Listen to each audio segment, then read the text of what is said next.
Definindo que restrição de crescimento é aquela criança que não alcança o seu potencial de crescimento e desenvolvimento de acordo com a sua idade gestacional, num determinado período de tempo de acompanhamento na sua curva de crescimento específica, nós temos dois tipos. Um tipo que é o tipo simétrico e um outro tipo que é um tipo assimétrico.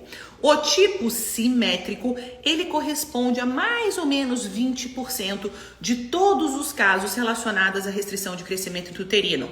Lembra que eu mostrei para vocês da placenta, dos fatores genéticos, das malformações fetais? Essa é a restrição de crescimento dessas alterações morfológicas, anatômicas. Essa é a restrição de crescimento em que o neném, desde muito precoce, apresenta essas alterações. Por isso que ela é manifestada usualmente antes da 32ª semana. Alterações do Doppler são frequentes, porque se eu tenho uma alteração anatômica, as alterações do Doppler são frequentes. Mas é 20%. Então, nenéns simétricos estão cabeça pequena, barriga pequena, perninha pequena, peso pequeno. Esses nenéns, eles são simetricamente pequenos. Então, na parte de biometria, quando a gente faz a avaliação na ultrassonografia, cabeça, barriga, fêmur, peso, tudo fica pequenininho. São nenéns que têm essa restrição desde muito cedo e geralmente são acompanhados de modificações na Doppler velocimetria. Ao contrário, nós temos a restrição de crescimento assimétrica.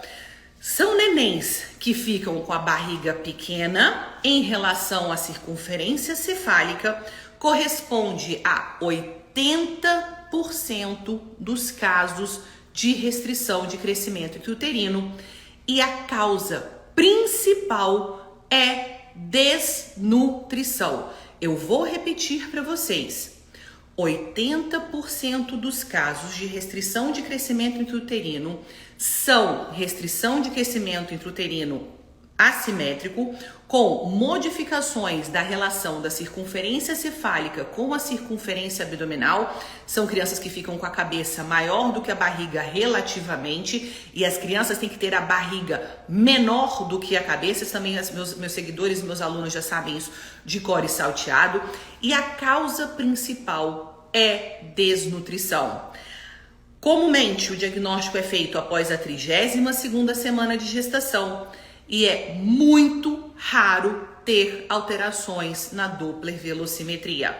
É muito raro você encontrar uma restrição de crescimento intrauterino assimétrico com alterações do Doppler. Então, nós estamos diante de dois tipos.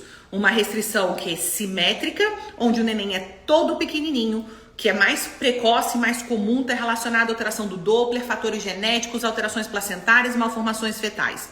E nós temos um outro extremo, que são as restrições assimétricas, com barriga pequena e proporcionalmente o cérebro, não que o cérebro fique maior, mas o cérebro ele começa, porque é o órgão nobre, ele vai ter uma demanda de nutrientes, então o neném começa a ficar muito pequenininho, barriguinha pequenininha, cabeça maior, às vezes não influencia no peso, por isso que biometria fetal é importante na ultrassonografia. Eu quero medida de circunferência abdominal, circunferência cefálica, de fêmur, de peso.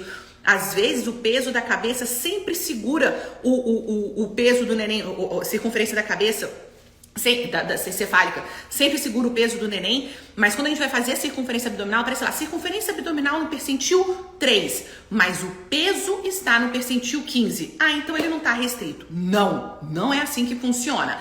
E é importante que você veja isso, porque se 80% dos casos de restrição de crescimento intrauterino não tem alteração do Doppler e você só espera fazer alguma coisa para restrição de crescimento quando tem alteração do Doppler, 80% das pacientes que você atende com restrição de crescimento intrauterino não recebem a assistência necessária porque você não tem esse conhecimento. Então é preciso que a gente saia. Isso aqui, eu estou mostrando um trabalho publicado em 2019, essa ilustração, inclusive falando sobre neurodesenvolvimento e restrição de crescimento da Frontiers de Endocrinologia. Quem me conhece sabe que eu adoro essa ilustração.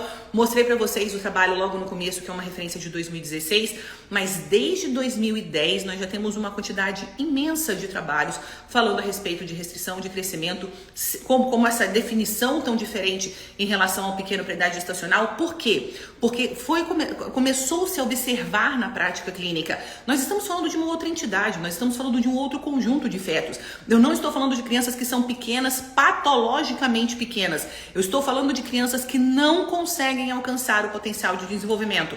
E isso é o pré-natal do século XXI. E é por isso que o profissional de saúde tem que conhecer essas alterações e tem que estar constantemente atualizado em relação a essas informações.